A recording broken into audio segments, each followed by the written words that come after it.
ईशान्य मुंबईचे खासदार संजय दिना पाटील उद्धव ठाकरे गटातून निवडून आलेले आणि नंतर शिंदे सेनेत गेलेले हे नाव आता महाराष्ट्रात चांगलंच गाजतंय। काही दिवसांपूर्वी ठाकरे गटाचे 6 खासदार शिंदे गटात सामील झाले।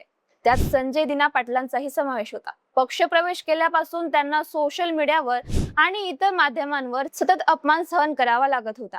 एके दिवशी सकाळी काही पत्रकार संजय दिना पाटलांकडे आले होते। पत्रकारांनी त्यांना त्यांच्या पक्षप्रवेशाबद्दल प्रश्न विचारल्यावरती जे घडलं ते थेट कॅमेऱ्यात रेकॉर्ड झालं। संजय दिना पाटलांनी पत्रकारांना शिव्या दिल्या आणि मारण्याची धमकीही दिली।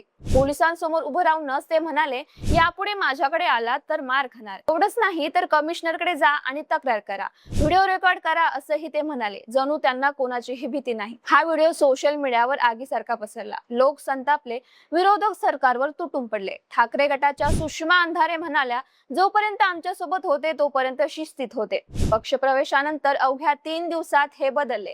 माणूस किती बदलू शकतो? त्यांनी फडणवीसांनाही यावर स्पष्ट भूमिका घ्यावी अशी मागणी केली। मुंबई पत्रकार संघाने या विरोधात निदर्शनही केली। अधिवेशनातही हा मुद्दा चांगला गाजला।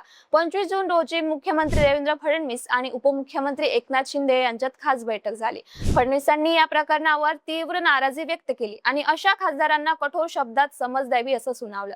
सरकारची प्रतिमा मलिन करणाऱ्या गोष्टी खपवून घेतल्या जाणार नाही असा कडक संदेश फडणवीसांनी दिला। एकनाथ शिंदेनेही स्पष्ट केलं की पत्रकारांचा अपमान कोणत्याही परिस्थितीत योग्य नाही।